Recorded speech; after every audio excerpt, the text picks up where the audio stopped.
Calling the meeting to order by Vice President Haim at 6 p.m. Roll call the members. Jihan, absent. Ms. Hall, Present. Wade, Present. Watson, absent. Hedwan, absent. Mr. Ferris? We have a quorum. Okay, before accepting the agenda, I would like to bring up a student from the DECA Club for a presentation.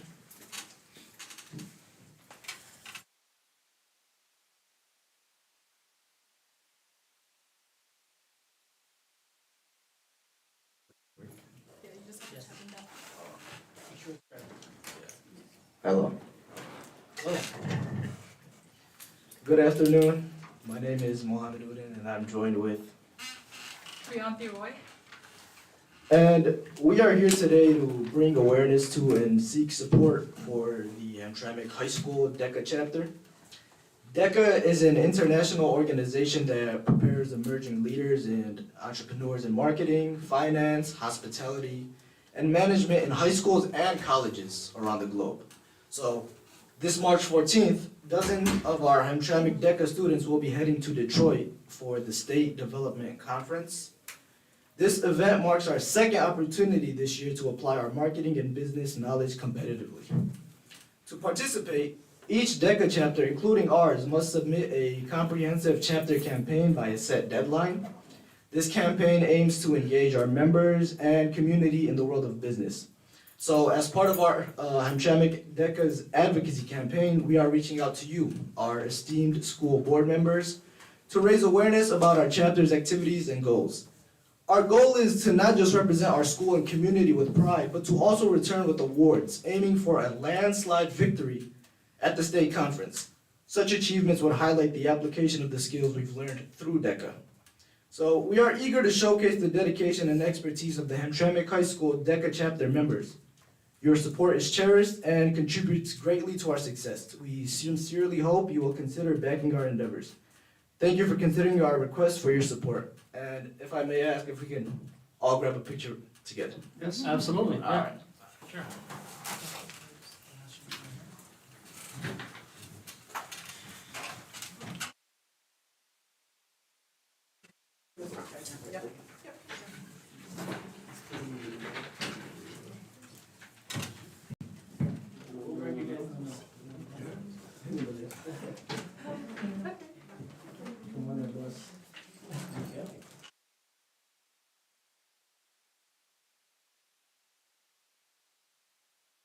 Everybody, a little bit that way. There we go. Huh? There we go. Okay. This is really good. I think I reached out to, Thank you. All right, thank you for responding. Very good.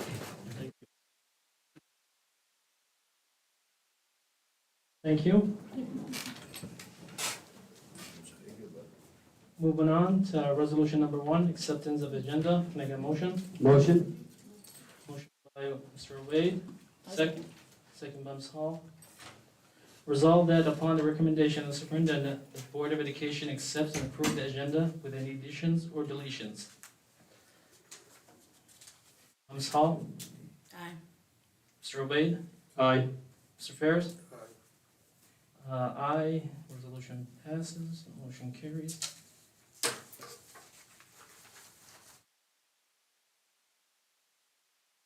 Resolution number 2, approval of student trip. Are the students here? Someone here to present? is it the Crystal Mountain trip? Yes. That is me. Okay. Hello, good evening. Good evening. Yes, we, including me, there's another staff member you've seen present here before. Her name's Jessica Madden.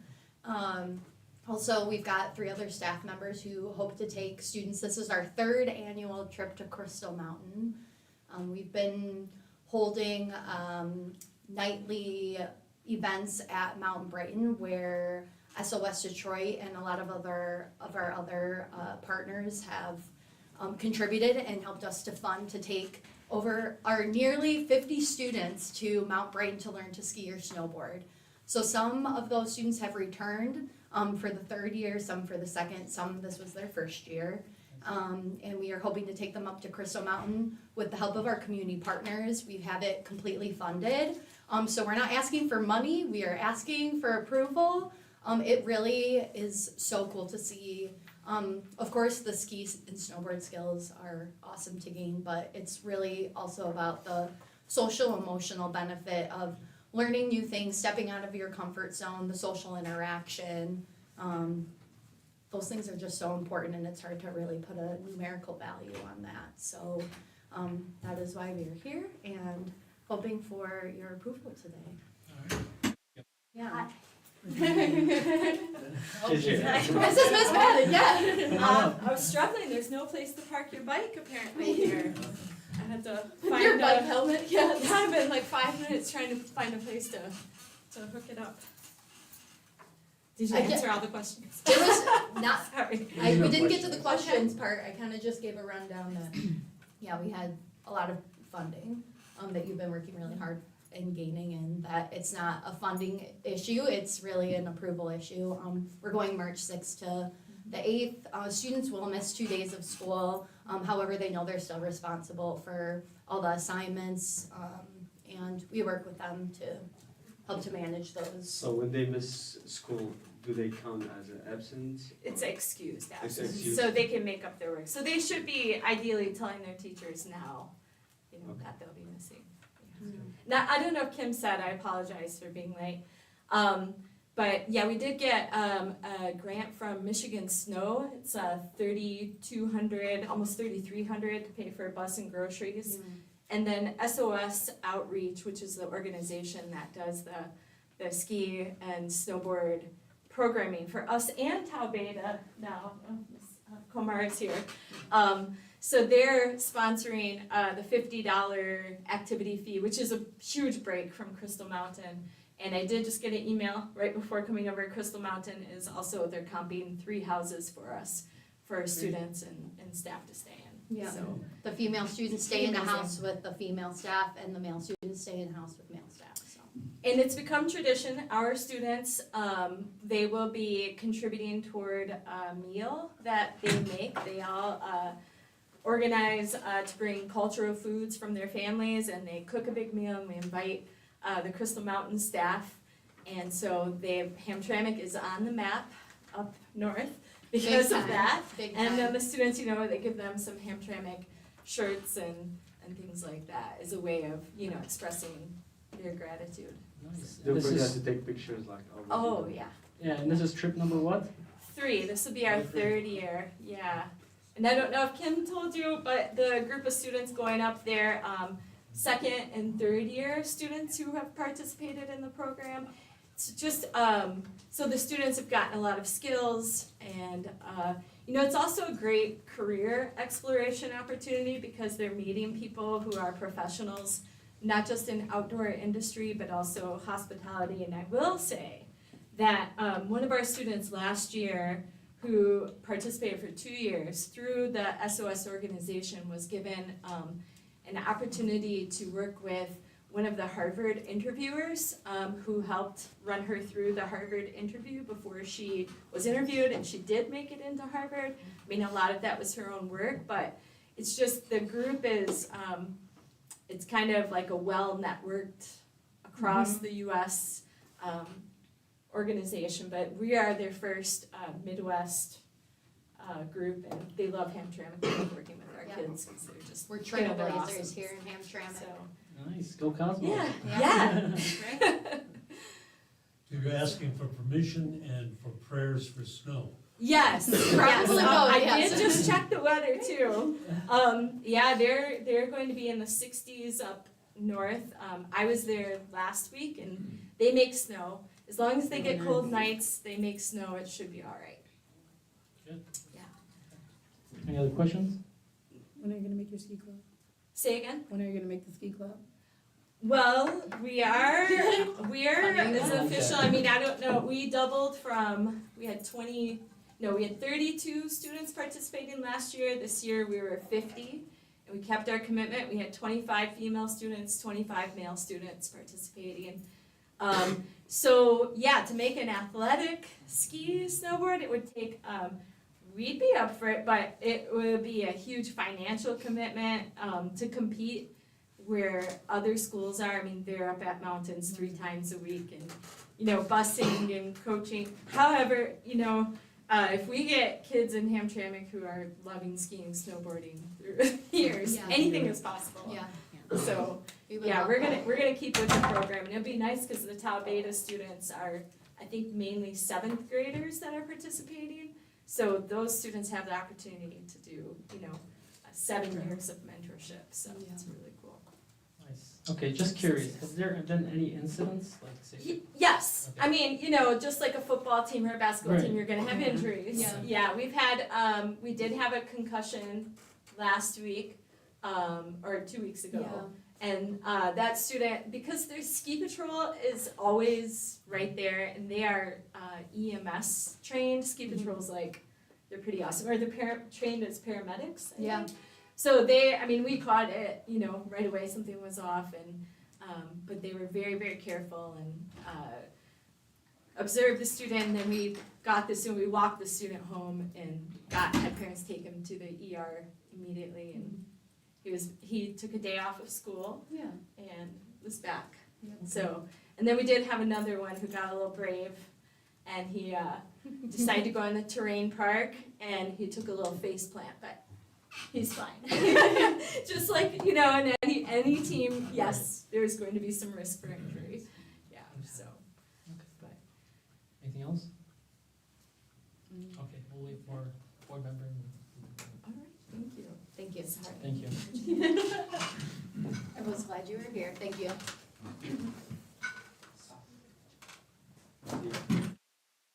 Check on.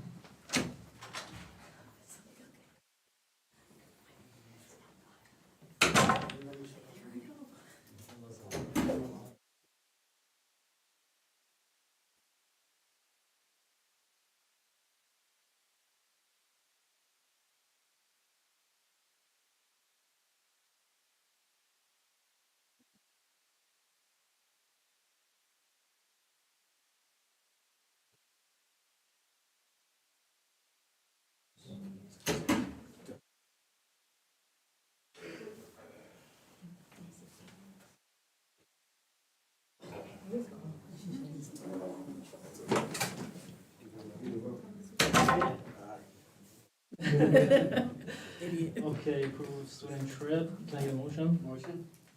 Motion I'll by second. Mr. Wade, second by Ms. Hall. Resolved that the Board of Education does hereby approve the request of Jessica Madden to take approximately 24 students who have participated in the SOS outreach program on a ski trip to Crystal Mountain and Thompsonville, Michigan, March 6th to the 8th, 2024. How do you vote, Ms. Hall? Aye. Mr. Ferris? Mr. Wade? Aye. I vote aye. 4 to 3, motion carried. Resolution number 3, MSAB school board election. Can I get a motion? I'll motion. Actually, before we vote, we need to pick, to choose one of the candidates here. I actually have looked them up, looked their profile, and I think Melody Hines fits real good, and I think we should vote for him. Any suggestions? Or, I agree with you.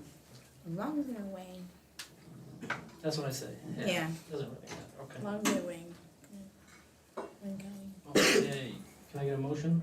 I'll motion. Motion by Ms. Hall. Second by Mr. Ferris. Resolved that the Board of Education does hereby cast their vote for the 2024 Region 8 MSAB Board of Education for Mountain Hines, Wayne Westland Community Schools. Ms. Hall, how do you vote? Aye. Mr. Ferris? Mr. Wade? Aye. And I vote aye. 4 ayes, motion carries.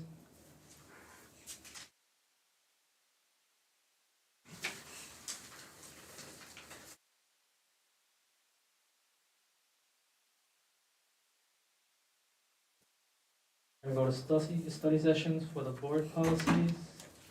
Actually, we'll skip board policies and go to capital project.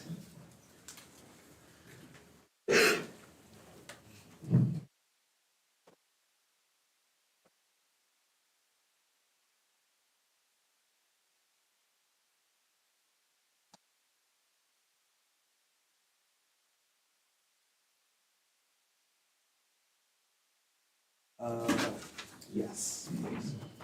Thank you.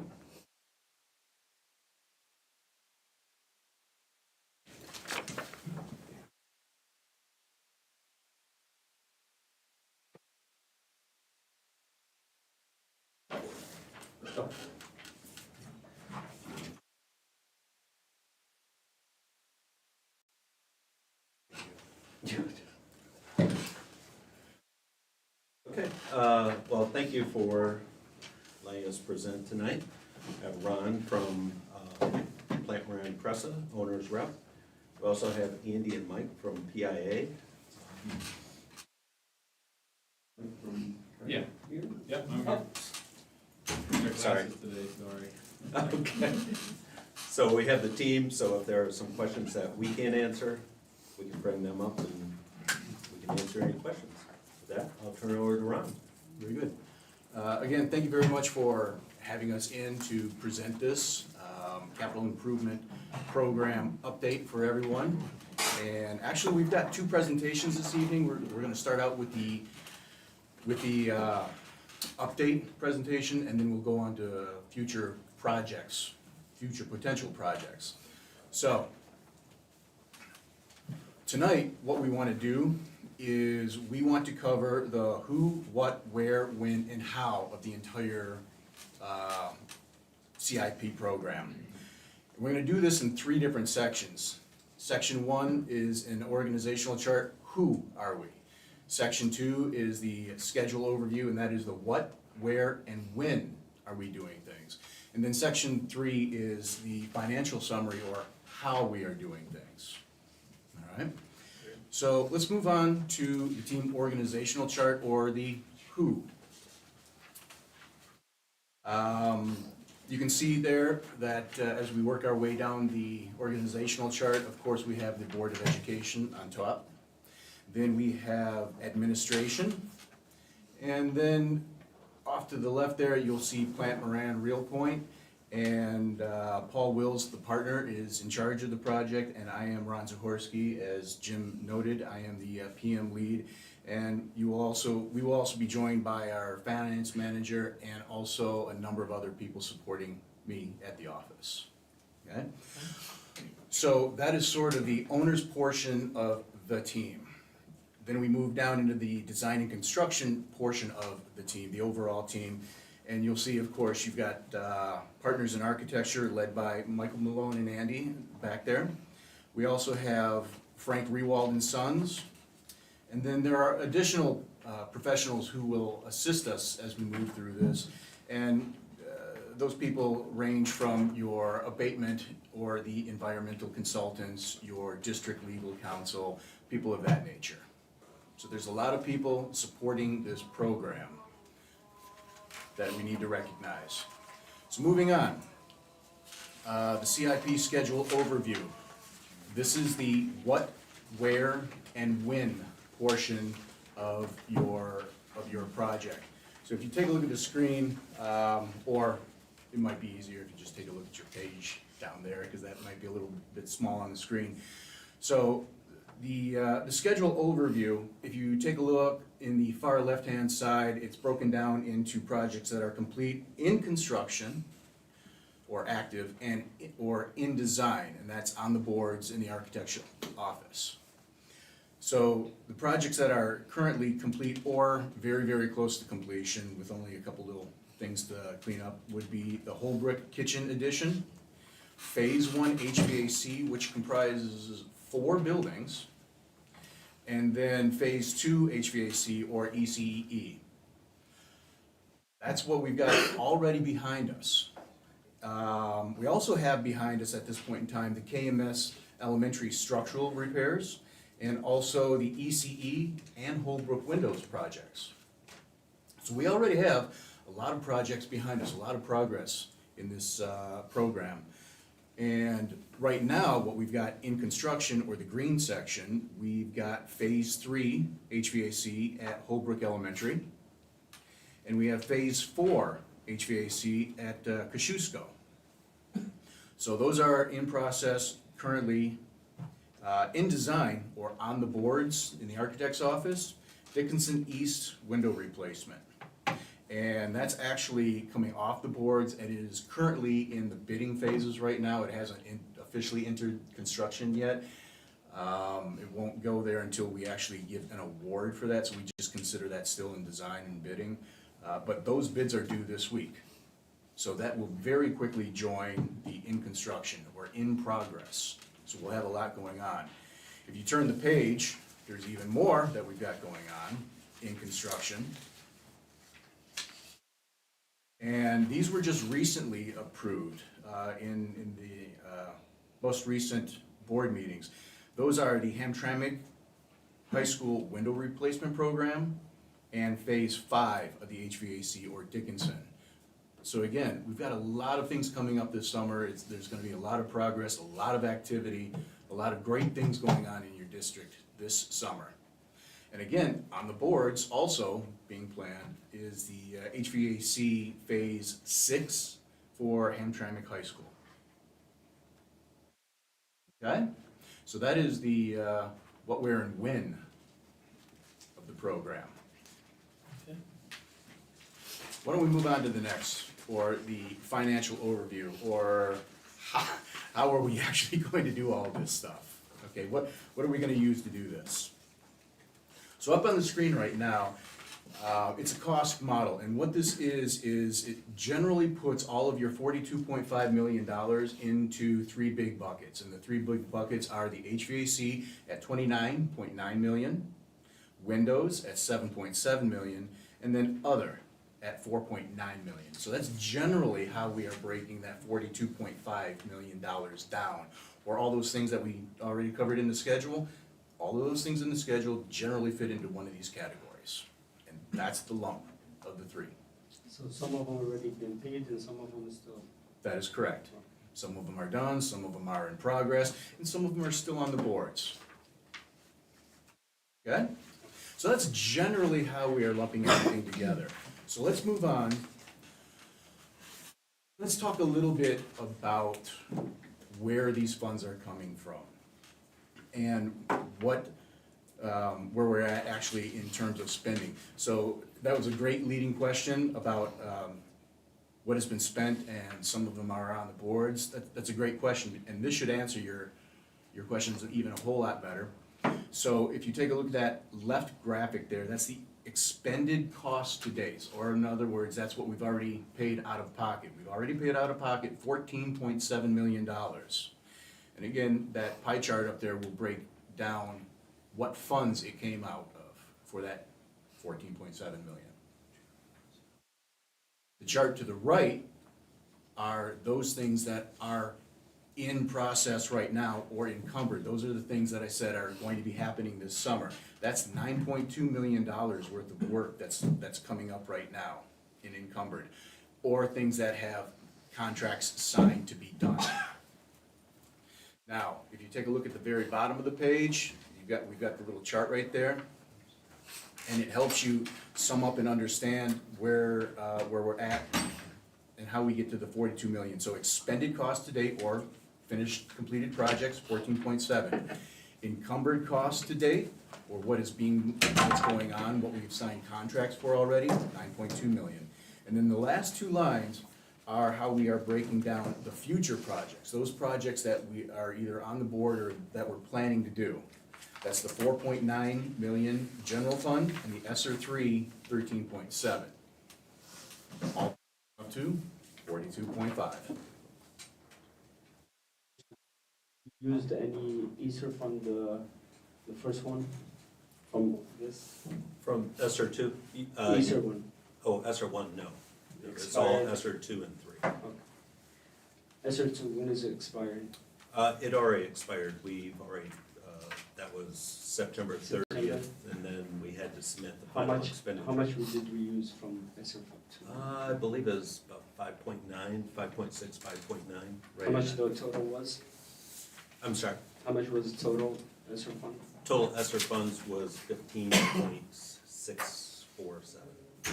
So we had originally, I'm sorry, we had originally budgeted the full ESSER two amount, and I'm gonna go over that a little bit in the budget presentation. I have a couple slides on ESSER 2 and 3.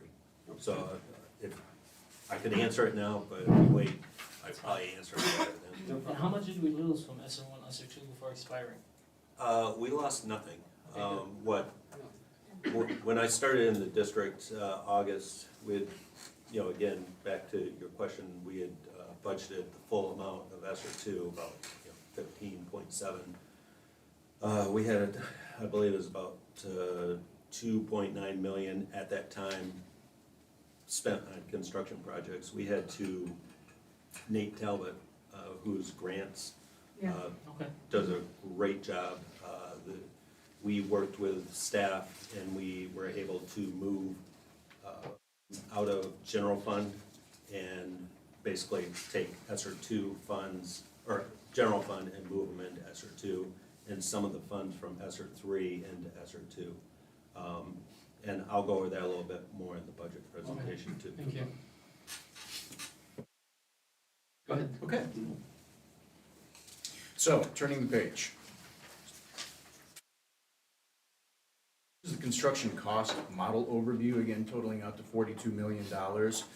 Off to the left-hand side are all the projects that we've already been talking about. Some of these projects are, again, complete. Some of our...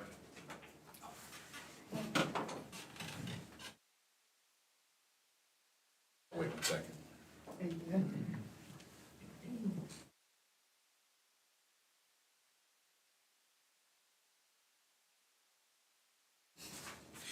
So some of these projects, again, are complete. Some of them are in progress, or we've got signed contracts or encumbrances for them, and they'll be done in this summer. And then some of them are in design, but they all total out to the $42 million. This is sort of an eye chart. I'm not gonna get into detail on this. You can take a look at it in time when you have a couple minutes. But this is a really good breakdown of everything that goes into that $42 million.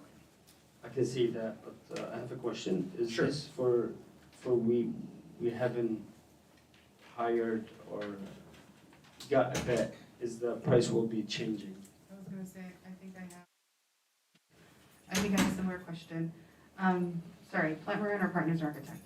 Plant Moran. Hi, Plant Moran. Hi. I know you have a name, but. That's Ron. Hi, Ron. Just call me Plant. No, you're fine.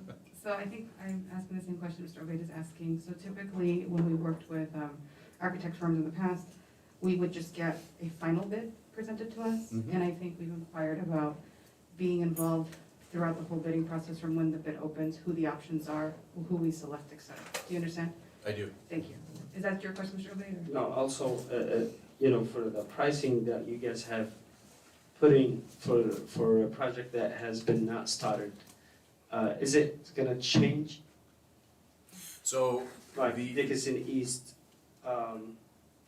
phase 5 and phase 6, we haven't started, we haven't had a bid. that is correct. So And do you so think, do you think the price will change on that? these are our best estimations at this point in time. Of course, things can change up or down. We just went through a couple of years where no one would hold their prices because the market was incredibly volatile. It's calming down now. It's becoming a little more stabilized, so we think that these are really good budget numbers for. The reason I'm asking, for the past year, we had a project, it was costing us 22 million, now it's 42 million because of Yeah, the double change in price. pricing, because, you know, Yeah. so by the time we want to start, I don't want it to be 50 million, Mm-hmm. you know? It will be hard for us to keep up Yeah. with these prices because, you No, know, also I- the fund. Right, I understand, and that is not a good situation to be in for the district. And I agree. believe the high school window project came in about $200,000 under budget.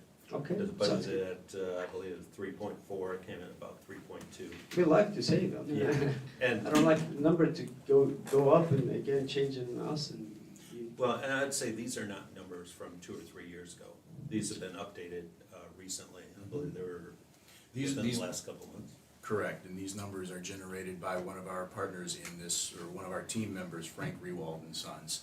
So they've got their pulse on what's going on in the market today. So they're trying to keep us abreast of everything and prevent those shocks and surprises. And Thanks. speaking of the high school windows, last time we discussed when the completion date would be, we said it would be this year during the summer. But here it's noted, it's gonna have to be done in 2 summers? That was the HVAC project, wasn't it? Or- Which high school project are you talking about? For the window replacement? Jim, we just voted on that, I think, at the last meeting. Yeah. Yeah, the window replacement on, what page is that? That looks like page 7. The window project, looks like it's slated to be closed out in September. I think you might, Here it says work may need to be completed over 2 summers.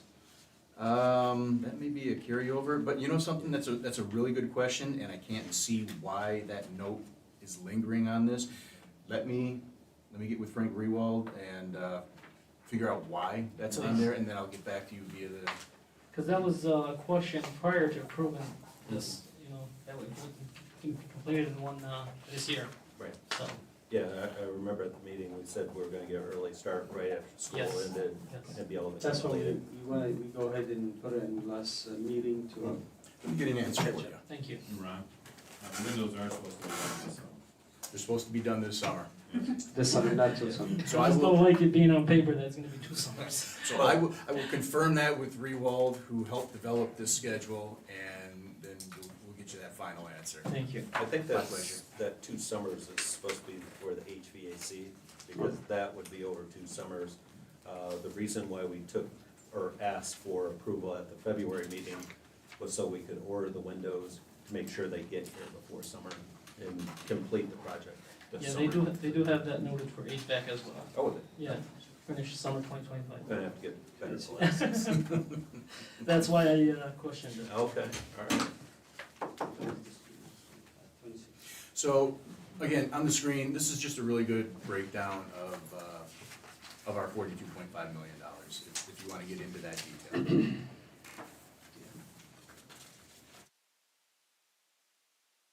So now we come to, now that we've covered the who, what, why, when, and how, next question is, what are we doing next? Well, aside from everything that we already showed you on the schedule with all of the construction that's coming, there's also additional things that are coming toward the board that will be needing approval. And if you take a look at that, that's the high school equipment replacement and also the Dickinson East window replacement. So watch for that coming up in front of the Board of Education to be voted on after the bids come in. Sounds And When you those are the say next steps. I'm sorry, when you say high school equipment, what do you mean by that? That's the Phase 6 HVAC, Oh, okay. That's the equipment, Ron. the equipment. So that's the CIP overview. And then, now we can go on to the next little presentation.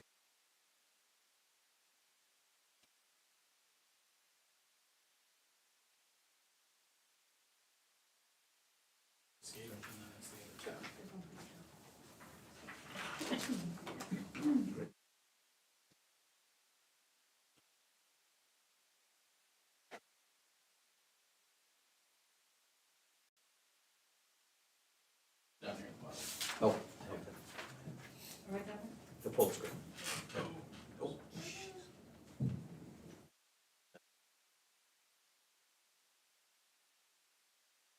Thank you.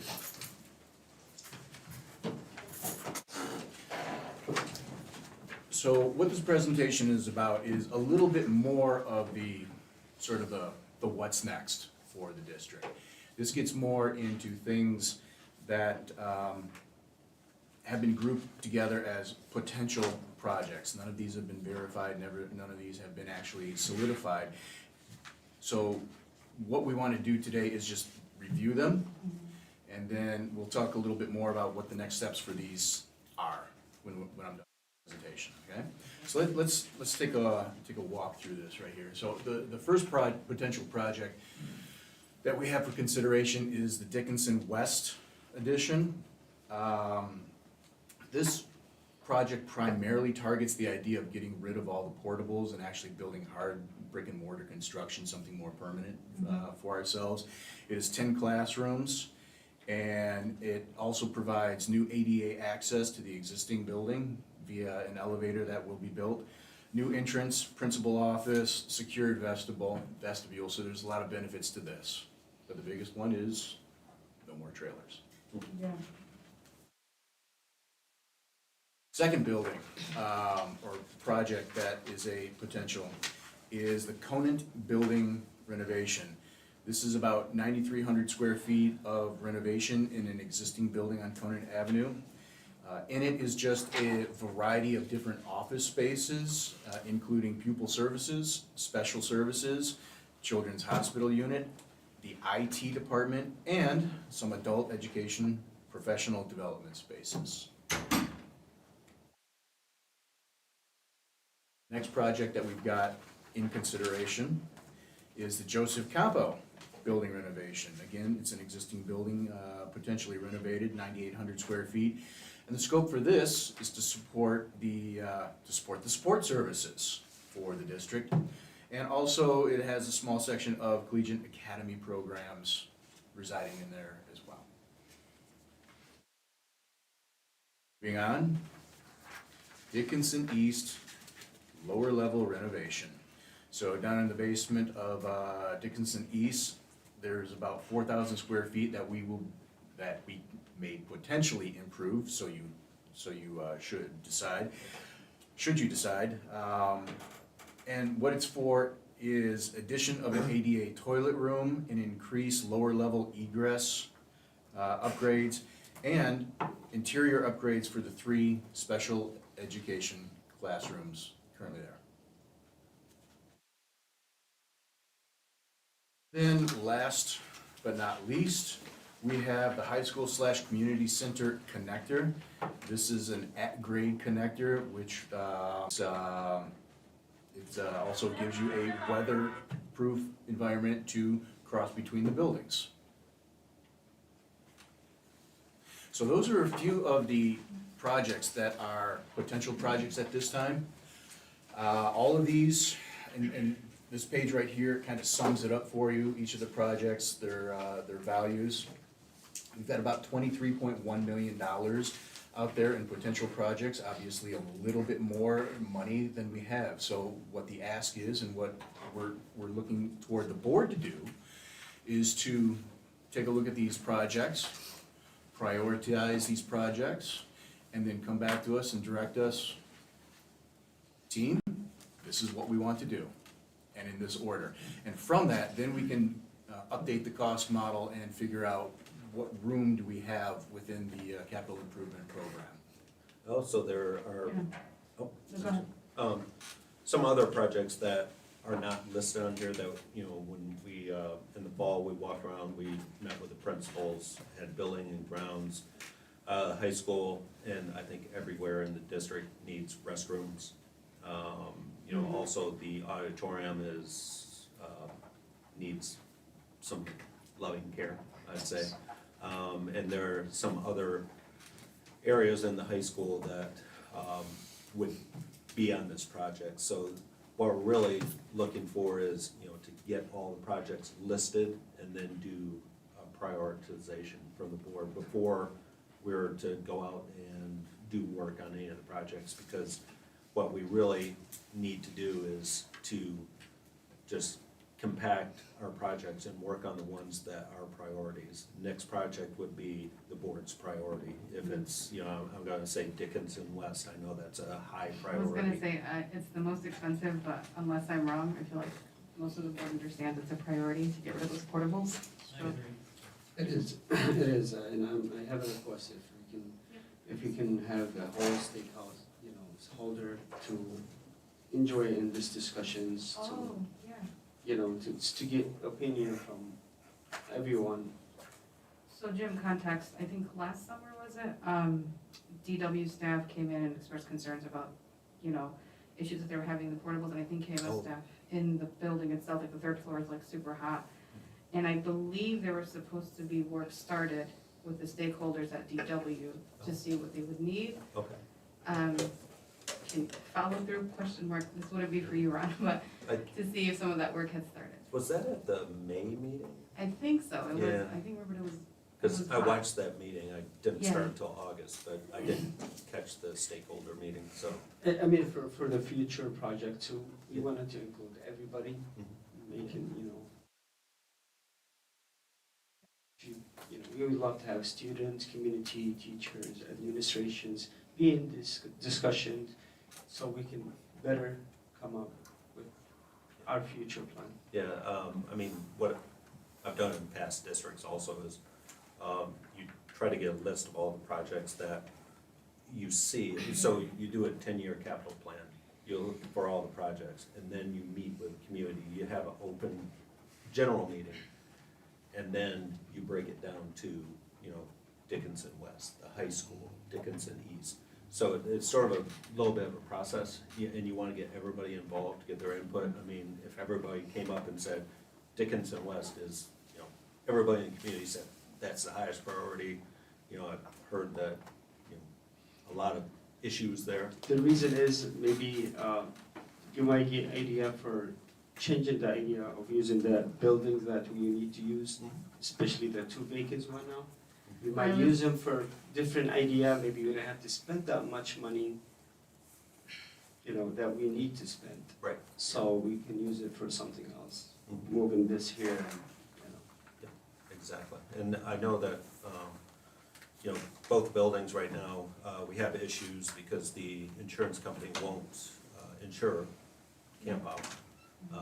And Conant, they will because we currently have a tenant in the building.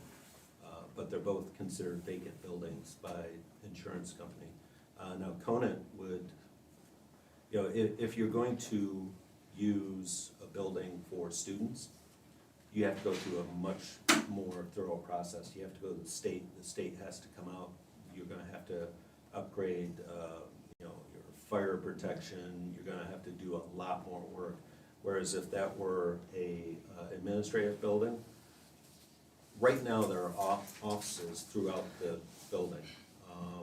So I know that we have $6.1 million estimated in here, but that's to do a total project and make it look exactly what it's looking like on this presentation.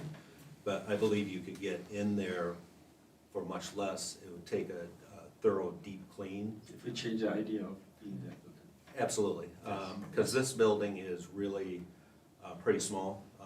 We have staff that are working in the break room, we have staff in the hallway. And then if we were to be fully staffed, I don't know where we would put them, because we use this room for multiple staff. I know we talked about, and this is just brainstorming, just throwing an idea out there. We talked about a team room over here when we were looking at the sinking fund. This could possibly be a team room. You could move administration over to Conant, and then you could use this as a team facility. I mean, this would be a great room for, shower room, a locker room type thing, because we have students coming over, they don't have a place to change. They don't have a place if there's a storm outside to, go for safety. So, I mean, that could be a consideration. Jim, I agree with Dixon West being, priority, but I think we need to prioritize special education as well. I think we need a building dedicated just for special ed. Oh, yeah. Even if we spend the money, Mhm. we need to focus on what we need for the district and not what we want. So, I agree we need, lockers for athletes and stuff, but we have that under the stadium. Yep. And they're locked up for DCFC. I think we need to look into that too as well. Well, that's, If this building will be for special ed, I was gonna say. it will be nice because it has park, it has safety. it's secluded, it's a neighborhood, yeah. those are exactly the conversations that need to be had. You have to have that, have people come in with ideas, That's why I said we need to include more people in Absolutely. the tables to discuss these. have public forums. But for sure, portables need to go, and we need a special education building, right? You know what, I agree with the new priorities for Mr. Elgin here. If we can prioritize utilizing any of our spaces for a special ed space, so like thinking like, not resource rooms, but like, what do they call those rooms? For sensory Sensory rooms, rooms. yeah, for kids. And then looking at the plan for DW, I wanted to ask, is there a way to give us an option that includes a green space? Because I'm not seeing it, on the plan. So if there's a way to present an option possibly with a green space for the kiddos, if we're already gonna redo it and invest money. You know, that's another part of the public forums. You need to get input into what people want it to be. Yep. And then that's when we come back with a team, we work on the design. You go back to the public and say, you know, we heard you, this is what we see, based on the input.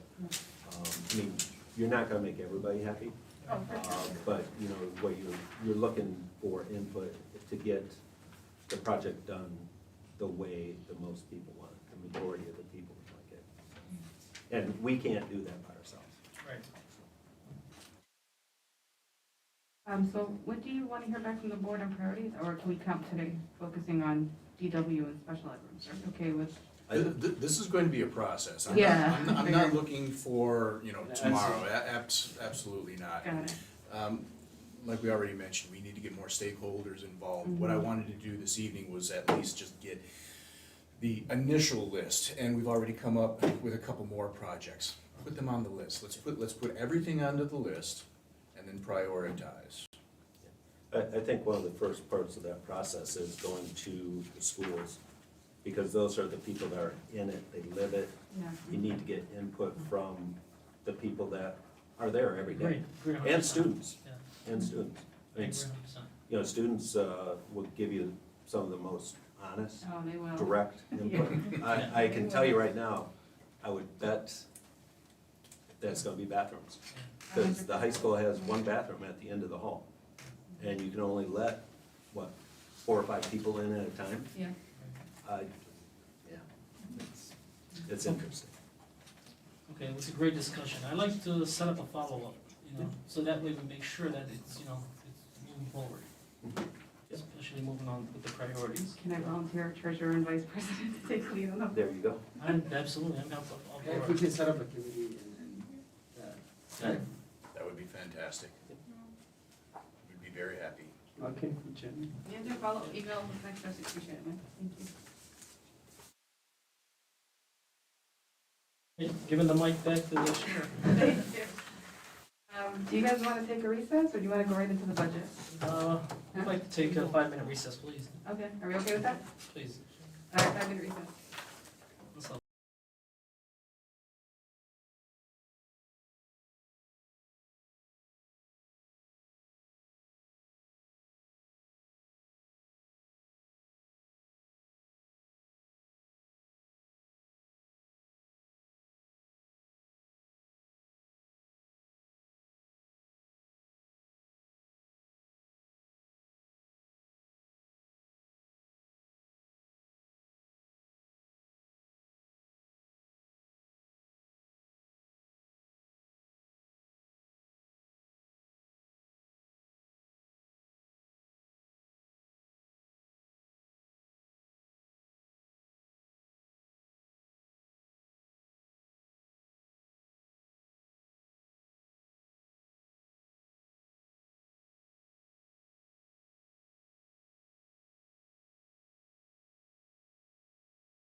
takes those, so what we did last year, at the end of the year, we fill out these forms, we send them into the state, and they say, okay, you know, on your special education costs of $3,660,000, we're gonna give you approximately 28.6%.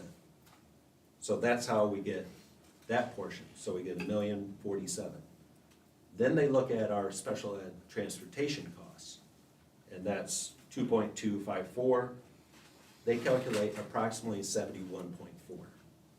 So that gives us almost $1.6 million. So you don't get the full amount. You do not, no. So, but total, we get 2.635.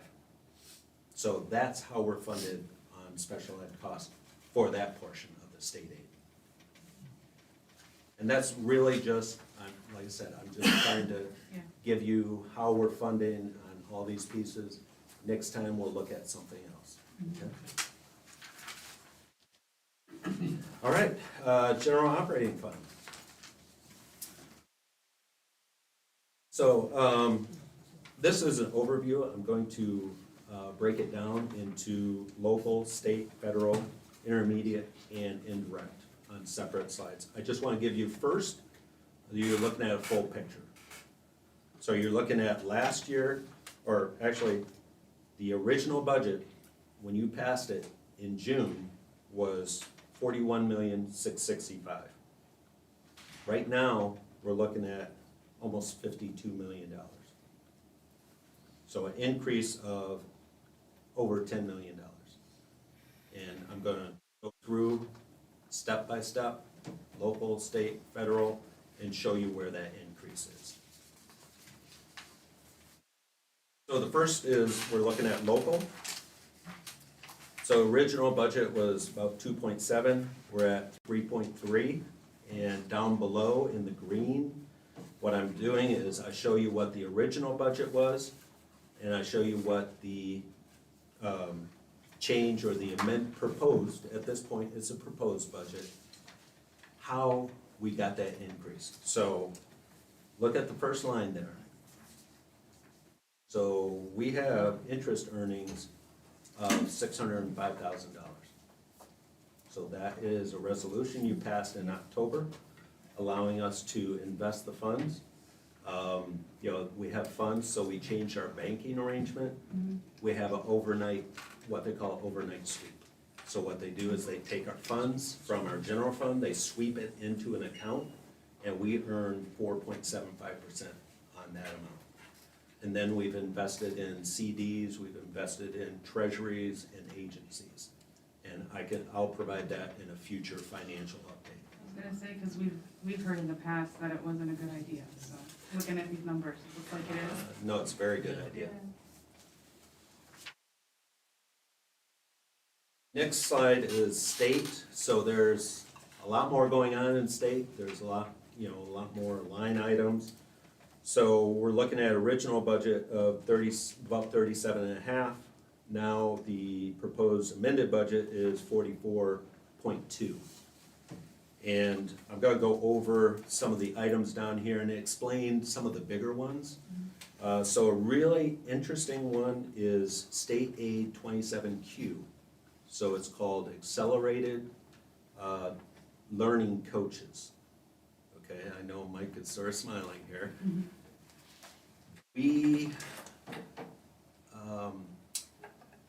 So we have, this is to hire coaches and train them. We don't have job descriptions, and we have not hired anybody to do this at this point in time.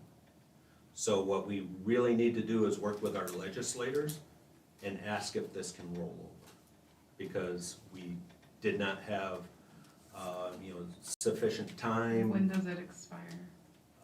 It would be at the end of this year. It would be Okay. June 30th, Okay. so.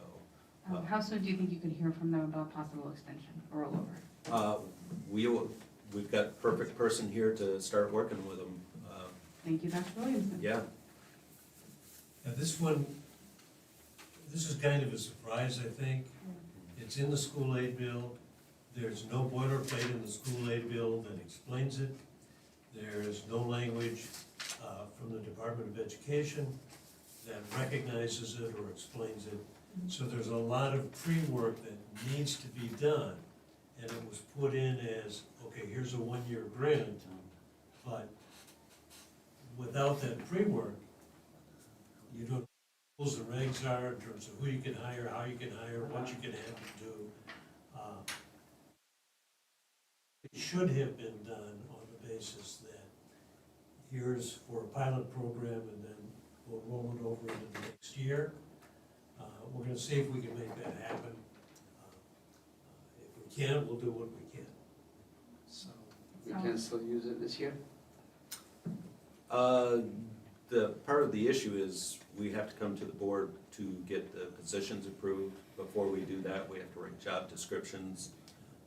So, Well, I think what I understood from what Jim said, sorry, Dr. Wilson, is that we've had the money for a while, but no movement was made on it, correct? it was approved in the June state aid bill. So June of 2023, so we've had a year basically, and they haven't, not they, sorry, prior to them have not moved. Put it that way. See what we're saying? Yeah? Yeah. We understand. Yeah. Yeah. It's probably money that you don't wanna use to hire people, Yeah, because you don't wanna hire people and then say at the end of the year, okay, the job is gone. that your job's gone. So it's finding appropriate people to contract with that will give good value for service, and then, if possible, you know, find ways to extend this kind of grant into future years. But it's a real anomaly. It's kind of a strange thing to see.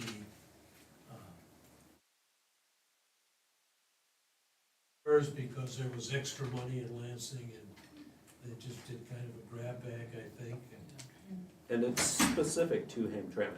yes. Does it state in the area, like where you need to spend it on coaching? I mean, or generally anything that helps our district?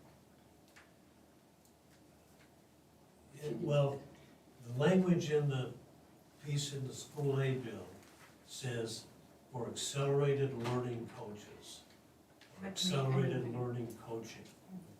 Now, I'm not sure exactly what they mean for accelerated learning coaching. What research I've done, there is a website with the Department of Education on accelerated learning, and that's, you know, programs for schools to go in and help youngsters who are capable youngsters move faster than their classmates. And there are some resources there, some video clips there, but there's nothing that ties this money to that MDE program, nor the. I'm almost certain if I called the Michigan Department of Education and they said, what is the purpose of this money? They'd say, well, somebody just put that in the school aid bill, figure it out.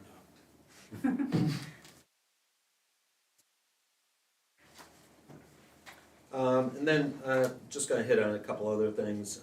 So if you look at the third line, it's state aid 147 retirement funding. That's an increase of almost $900,000, but you really have to look at this is, that $5.4 million that we have budgeted, that is on the February state aid report. All that money is coming through the district right back to ORS. So the state, back in the Snyder years, you know, there's been an issue with retirement funding. Yeah. So, you know, districts used to pay it, but we used to pay around 23%. Now what they're doing is they're sending it to the district based on your payroll from the prior year, and you turn around and you send it back to ORS. So it's like a net zero raise. A net zero. Yeah. So what, I guess what I'm saying is you see an increase here, and you see an increase in expenses, but they offset. And there's a reason for that. At one time, the state took all of the pension money off the top. Yeah. And the pension money was based on your local payroll. So if you were a really wealthy district and you had a huge payroll, You got more money? Well, Or gave more money?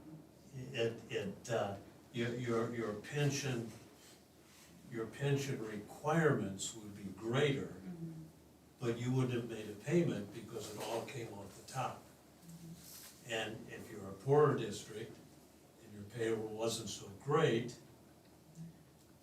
your pension requirements are not so great, but the money was pulled right off the top and reduced the amount of state aid you would get. So it was a way of evening out wealthy districts and poorer districts. But it is controversial, because if I were in a wealthy district, I'd like to see them just take the money off the top. Right. Thank you. I'm gonna point out also 31AA, it's mental health. So that's new, $654,000. This has to be spent on specific areas. It's a little bit problematic too. Spending based on a categorical in the general fund. I was gonna say, have we spent anything with the district? We've spent, I believe, between 90 and 100,000. Most of that has been on psych services. But, you know, it's limited things that you can spend it on. It's for really student mental health. Yeah. And just the last two that I'm going to point out. So we get funded for a math coach and for a early literacy coach. So this is a person that is central in the district, and all they do is literacy and math. So unfortunately, we've had a very difficult time hiring a math coach. You know, it's hard to find math people. We do have the literacy coach in place, but these are positions that are hard to fill.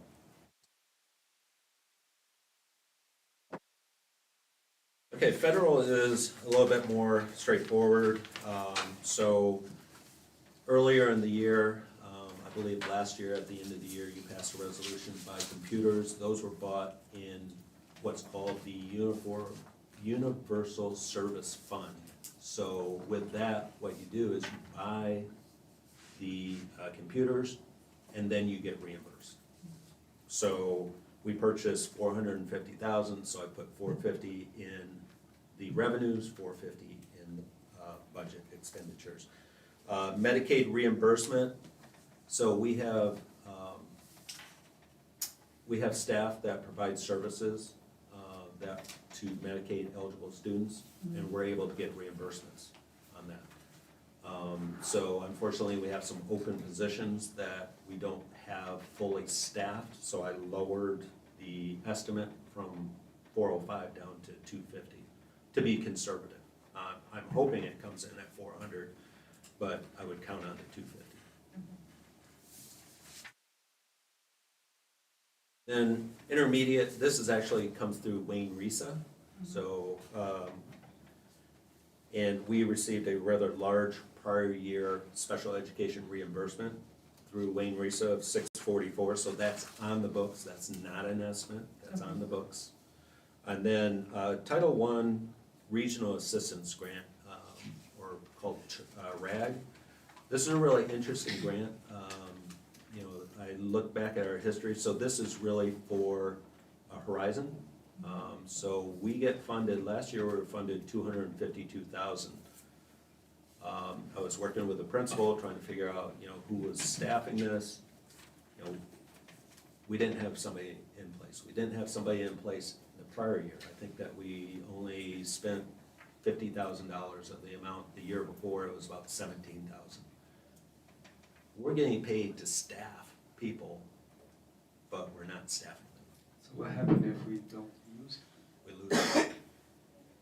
So I believe I turned in, I think it was 152,000, so we lost $100,000. So we have positions, and we're gonna talk about this in the federal projects a little bit.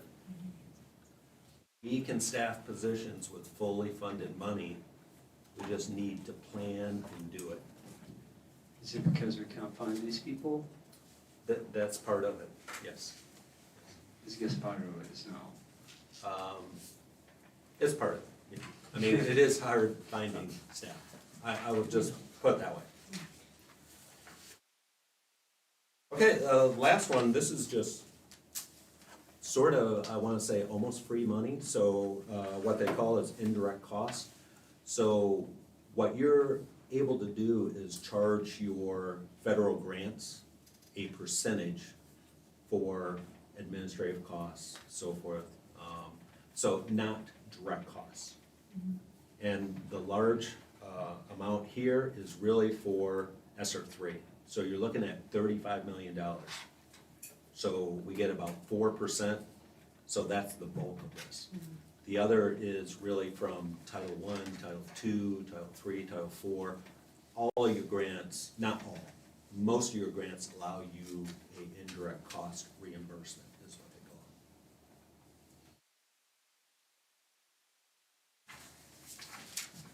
it. This slide is a little busy, but I want to really give you a total picture. So on top, you're looking at what our prior year ending fund balance was. And the first amount, that $16,841,000, is directly from our audited financials of that year.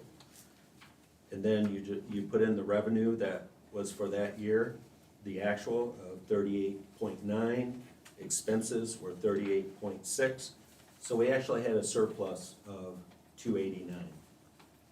You go to last year, and so that surplus goes into your fund equity.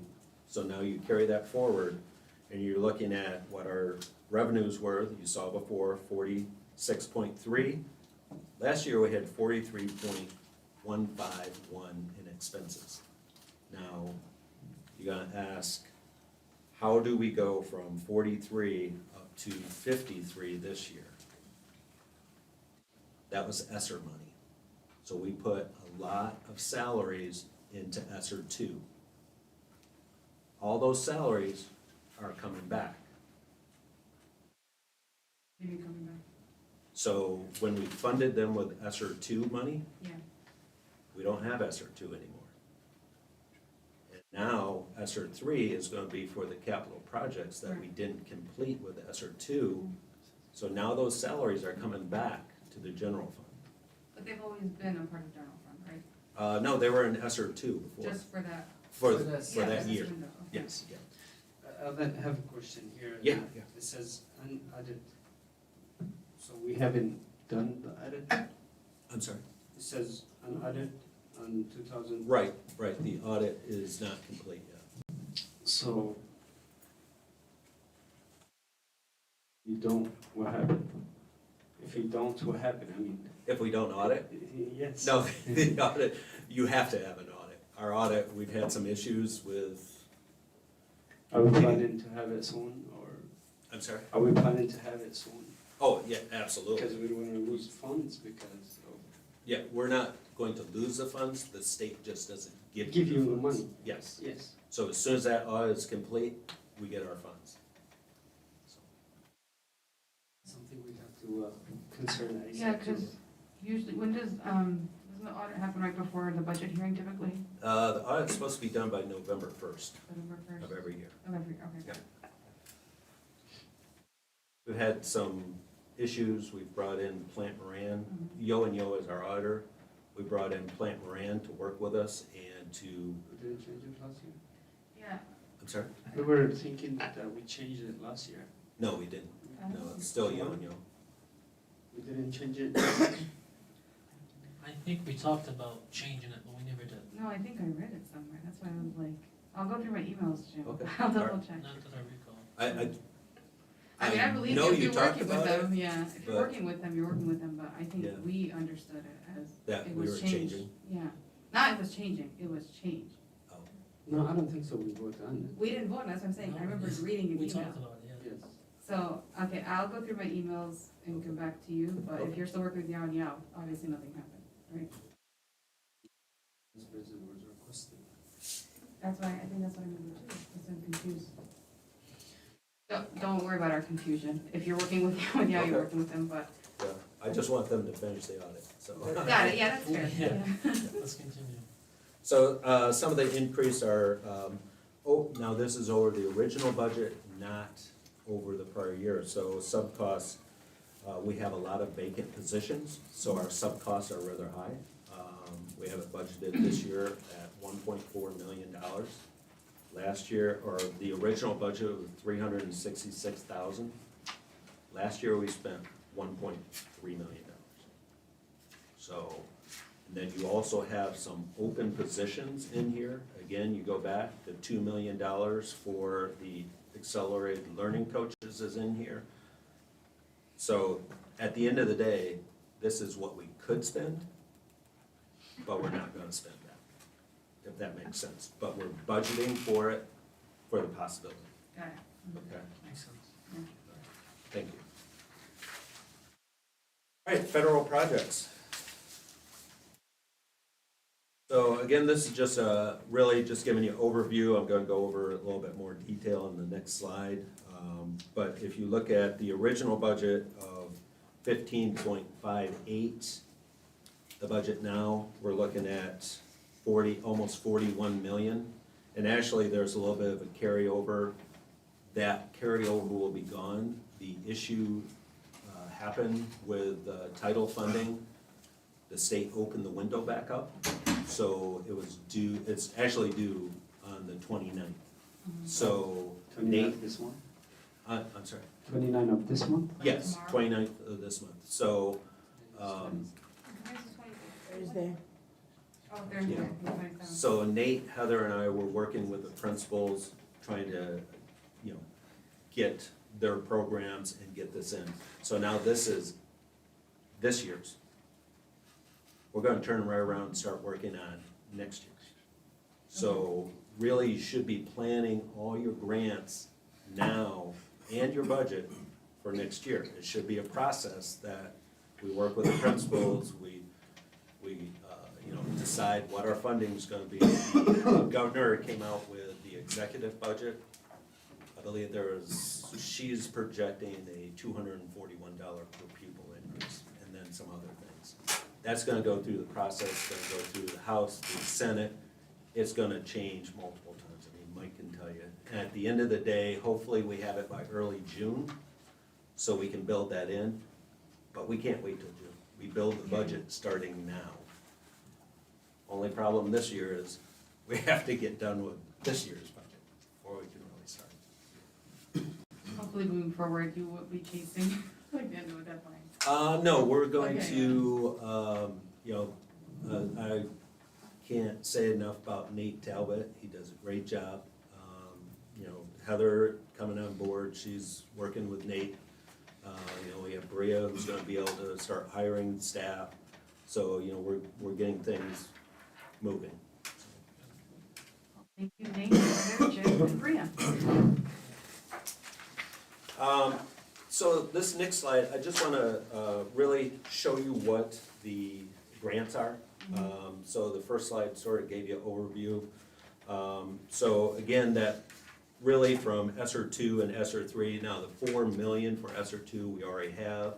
The 31.373 for ESSER 3, we're going to be getting that as we file cash requests. So right now, we have about $6 million. Well, I have a slide where I'll go over it. Okay. When does it expire to?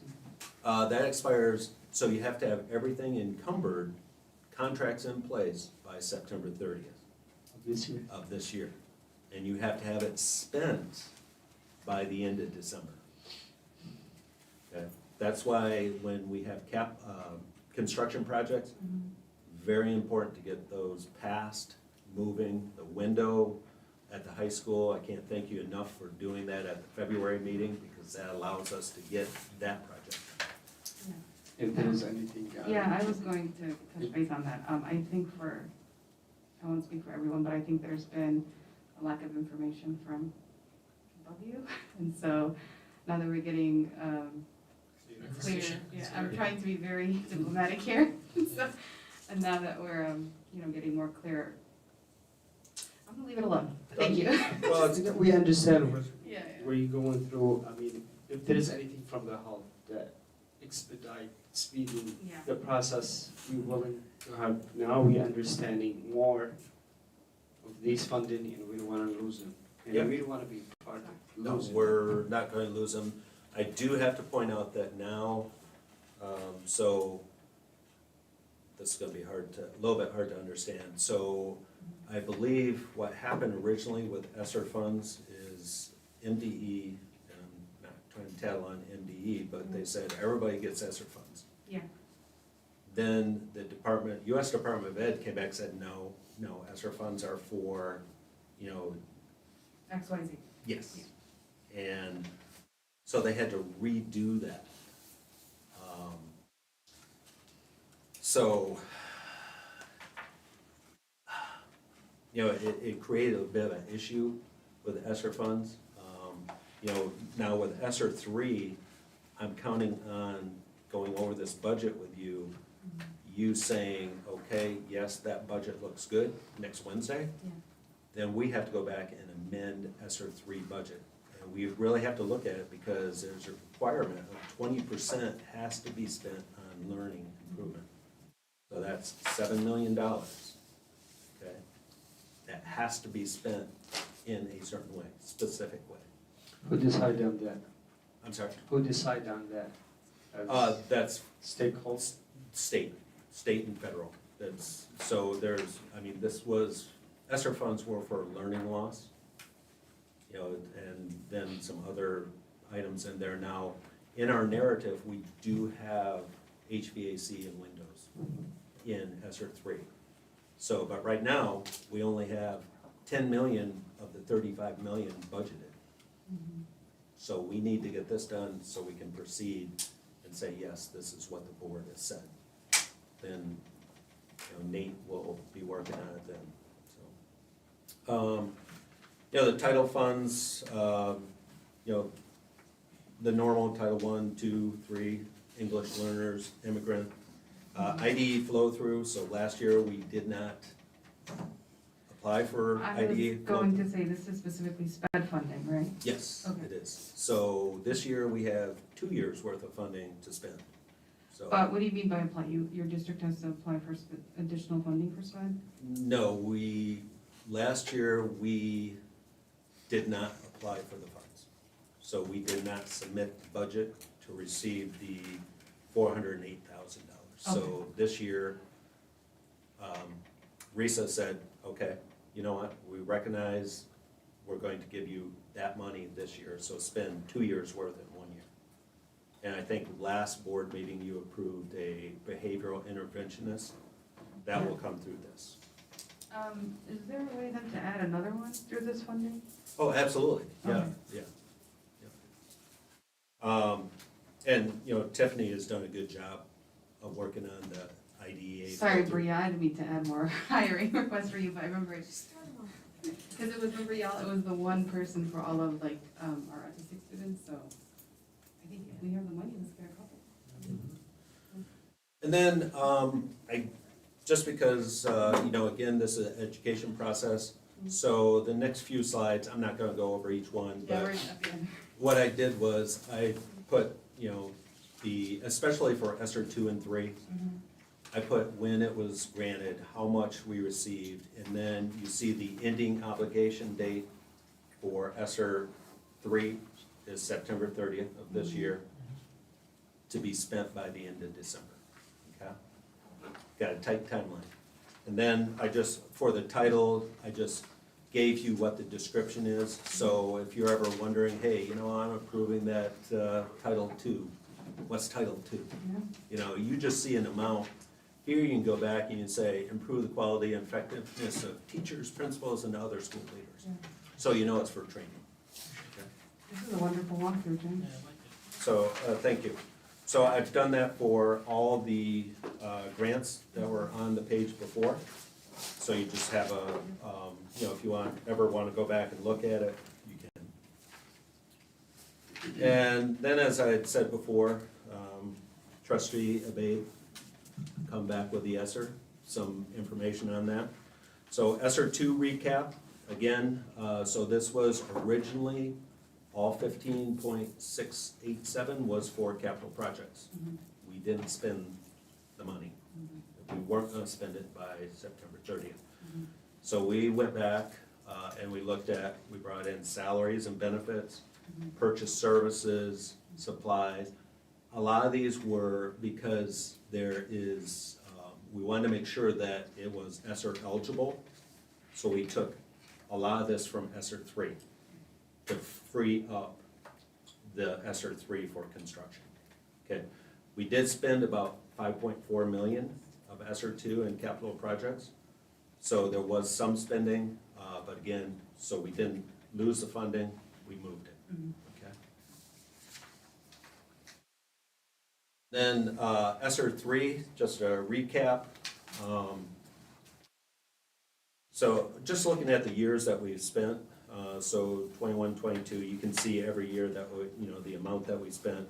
So total that we spent to date is 9.1 million. We have encumbered 10.1 million. So a lot of the projects, like the high school window project, that's encumbered. So we recognize it, we put it on the books. So we're at a total of, you know, about 19 million. We do have some non-capital budget left, and that's the 2.3 million. Now, we might have to adjust that when we do the amendment a little bit, because we have to make sure that we spend that 20%. So this could change at the next amendment.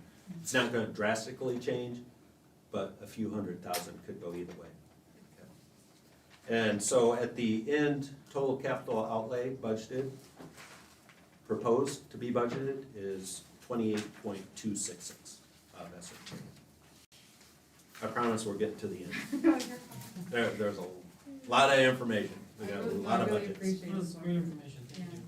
So the food service fund, this we could go through fairly fast. You know, a lot of the information is just contractual. We also look at, you know, the awards that we get.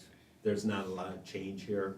I think the one big change is, I think in purchase services, the original budget wasn't budgeted right, because if you look at the history, and this is why I give you 2 years of actual, the original and the amended.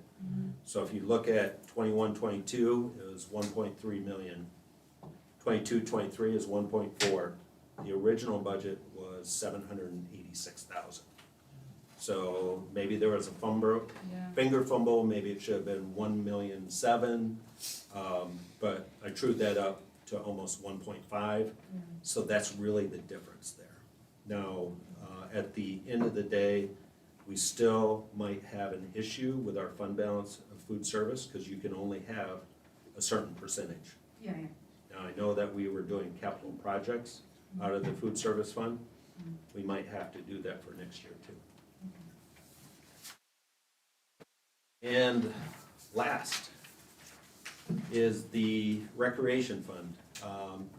So this is another one, this is another for the board to keep in the back of your mind. Our millage expires December of 25. Next year. So we have to go and renew that. I mean, we have, Is that every 10 years, I think? you know what, I did look at it. Because we didn't know it when I got into the board. You've been on the board for 10 years? Mashallah. Okay. In 2026. Okay. So we have a healthy fund balance, 1.6 million. But that's, if you don't pass the levy, that's really only going to be a year's worth of operations. Year and a half-ish. All right, thank you for sitting through it. I don't think you're out the hot seat yet. Does anyone have any questions? Okay. I mean, Great presentation. Yeah, Great really, presentation. great Thank you. presentation, thank you. Thanks. we don't have one now. I will have later on. I will contact you. I trust you, Treasurer Obey, to come up with those, yeah. Okay. All right, Jim and Mike, you guys are not out the hot seat yet. The last thing we want to walk through is our board policies. Oh, Yeah, so I can do like a quick explanation. We've normally worked with Neola which is a company we contract to help us go through our policies every year. In lieu of things changing and kind of how processes are updated, I think Dr. Williamson said it would be more effective and actually way less money to go through our law firm to get full policy overhaul. Dr. Williamson, did I get that correct, or did I miss anything? I'm sure some of you have read the Neola policies. Yeah. I get a headache every time I read them. That, I'm a firm believer that policies ought to be simple, straightforward, and they ought to be focused on the board that is living by the policies. Yeah. So, I looked at, and Jim looked up some numbers for me, and we looked at what it would take to change. Mhm. It will cost a little bit more the year you make the change. It's about a break even over 3 years. And from the 3 years forward, it would be cheaper to have the attorney firm review the policies. So if an attorney firm reviews the policies, they're local, you can call your board attorney and he knows the policies. He doesn't have to do a lot of research. If you need to make changes, you can do it through your legal firm. And it would save Mrs. Breyer Yeah. a ton of aggravating work, trying to maintain those Neola policies. It'd be worth it just for that alone. But I wanted to put it before you to consider, and at a future meeting, you may want to put it on the agenda as an action item and direct us to, we could do two things. We could A, have the attorney firm come in and make the presentation, that might be helpful, or B, just direct us to make the change. Is it a common practice that other districts do that type of stuff? Well, originally, every district did that. And a number of years ago, Neola, which really originated down in Ohio, reached some kind of a partnership contract with Michigan Association of School Boards. And so Michigan Association of School Boards then, they don't say they endorse it necessarily, but they're a sponsored partner. And so school districts all over the state, many of them, because superintendents belong to the Superintendent's Association, school board members belong to the School Board Association. They've been exposed to it, and it sounds easy. You know, just sign up for Neola, and they'll provide your policies. You don't even have to think about it. But then we get those policies, and you begin to think through the policy manual. You've got to do these readings, and the policies are 2, 3, 4 pages long. Your policy manual's 8 inches thick, and you have to say, this is really the way to go. We used to have a committee sitting all night here to go Reading. through the policy. Yeah. Wow. And I guess that's a great idea, I guess. Yeah, I'm okay with it. Yeah. So do you have to say the process will take some work? Oh, yeah, for sure. It's not, the law firm isn't going to just say, here you go, there will be some work, you might need that policy committee back to do that work. You have to do work with administrators. So a lot of what the theory is that board policies are not a step-by-step. Board policy is an overview of what should be done, whereas the administrative guideline is the step-by-step for the administrator to follow. Yeah. So that's more the theory, as opposed to Neola. So. No, that sounds good to me, Ms. Hall, Mr. Lee. Or Mr. Yeah, Lee. I think it's a good idea if we have our firm comes in, explain, and we have it in our agenda. Yeah, that works. Yeah, I think it's a good idea as well. Ms. Hall? Yeah. You look tired, I'm sorry. Both of you are officially out of the hot seat. All right, thank you. Next up, we have audience participation. This portion of the agenda is for citizens to address any questions or concerns to the board. The board will listen, take comments and questions under advisement, and not respond at this time. The presiding officer will refer questions to the super for research and response. First up is Tony Coral, come on up.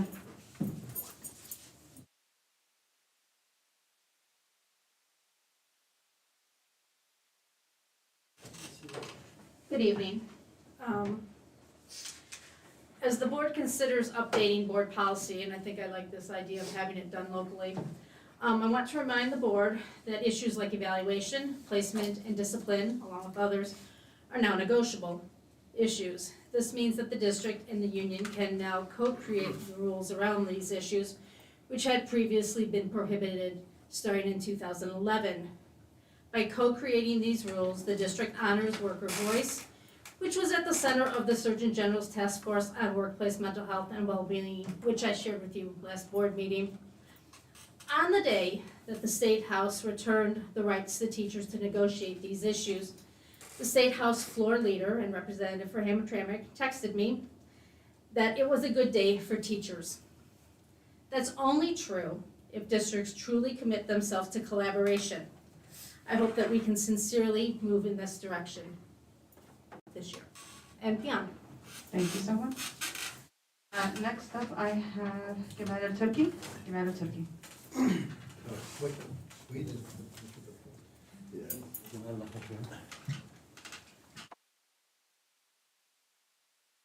Good evening, everybody. My name is Jamal Turki.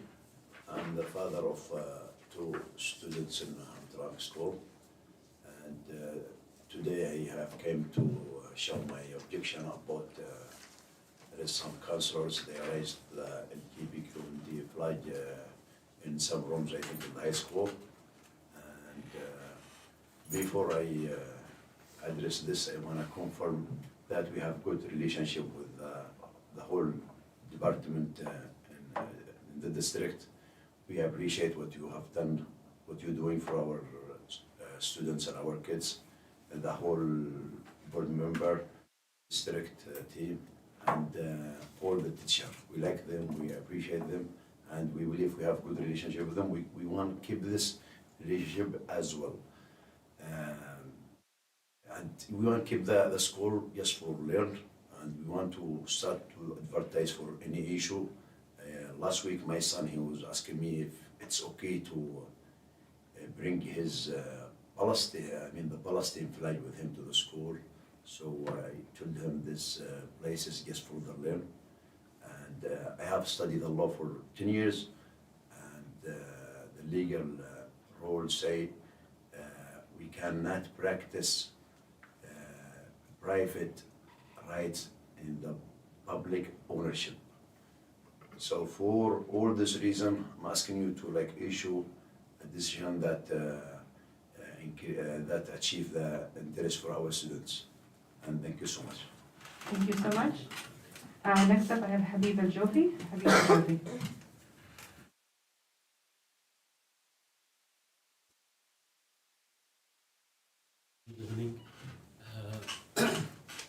طبعا بتكلم بالعربية. اوكي. اليوم انا جاي طبعا ما بتكلمش على اساس ان انا من ديانة محددة او من اشخاص محددين ولا شيء، انا اب لاطفال. طبعا الاطفال اتكلم اليوم عن الاعلام الذي مرفوعة في المدارس. الاعلام اللي مرفوعة في المدارس طبعا مخالفة للقانون، لانه قانون المدينة اصدر على اساس انه عدم رفع اي اعلام. فانا بدي اولادي لما يدخلوا مدرسة العلم الوحيد الذي بيشوفوا هذا علم الولايات المتحدة الأمريكية. حتى علم بلدي أنا أرفض، علم بلدي الأم اليمن أرفض إنه يكون في المدارس. أنا أولادي أكثر حاجة أحب إنهم يشوفوا العلم هذا ينتموا للبلد هذا.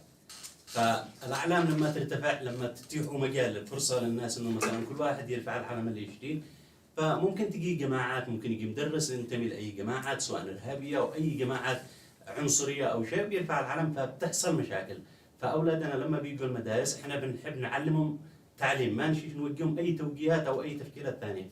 فالآن الأعلام لما موجودة يعني كأنه الأشخاص الذين رافعين الأعلام يحبوا يوجهوا أولادنا إلى توجيه معين. هذا طبعا أنا أشياء أرفضه تماما، وأتمنى منكم طبعا نشكركم على عملكم، نشكر الجميع، ولكن أتمنى منكم إنه الأعلام ما ترتفعش نهائيا، لا تتيحوش الفرصة أو المجال إني تدخل أعلام أو تدخل شعارات داخل المدارس، على أساس إن إحنا بدنا نكون كلنا أخوة، وما لناش علاقة بحد. يرتفع اللي يحب يرفع علم بلده أو يحب يرفع علم أي جماعات يرفع في المناطق الخاصة فيه. أما إنه يفرضها على الناس، أنا زي ما قلت لكم أرفض حتى لو علم بلدي الأصل إنه يرتفع في المدارس. ليش؟ لأنه ما بدي إنه أفرض على حد أي علم. علم الولايات المتحدة الأمريكية هو المفروض اللي يرتفع في المدارس، غير الأعلام هذه أنا أعتقد أنه بتيحوا مجال لأشخاص أنه ممكن يرفعوا العلم. حتى أصحاب الأعلام اللي مرفوعة الآن لو شخص رفع أي علم ممكن بيكونوا هم معترضين. فالأفضل ما تتيحوش مجال على أساس أنه ما ندخل في متاهات مع الأطفال، أو مثلا توجيهات كل شخص بيوجه الأطفال إلى أي توجيهات. حب الولايات المتحدة الأمريكية التعليم هذا اللي بدنا أنه يكون داخل المدارس، غير هذا أنا أعتقد أنه مرفوض تماما ومن المجتمع. فأتمنى أن أنتم تأخذوا هذا الموضوع بعين الاعتبار. زي ما قلت لكم كمان أنه ما تدخلوش نفسكم في مشاكل قانونية أو في رفع دعاوى على المدرسة، يكفي على المدارس العامة، يكفي الدعوة الموجودة. Okay? Thank you. Thank you so much. Oh, thank you. And last up, we have Gamal Al-Gahin. Gamal Al-Gahin? Thank you. No? Okay. That's the end of public comment. Do we have any additional board business? Are you gonna translate what he said?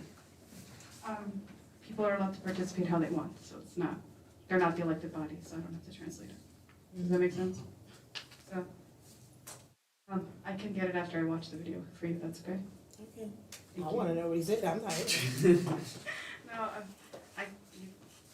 there's nothing saying that you're required to speak in English. Right, I don't care about him speaking Arabic, I just wanna know what he said, that's what I'm saying. Got it. Yeah. Is it okay if I watch the video? Yeah, that's fine. Okay, thank you. Any other board business we'd like to discuss before adjournment? We had enough. Yeah, I think we had enough today. we have 6 minutes to vote too if I adjourn it now. Are we okay? I guess wish all our meetings like this. We can try, Mr. Obey, we can try. I think it's a very productive meeting, yeah. With that said, meeting adjourned at 7:54 p.m. You still have 6 minutes to vote. Thank you. Good job. Yes. Thank you, everyone.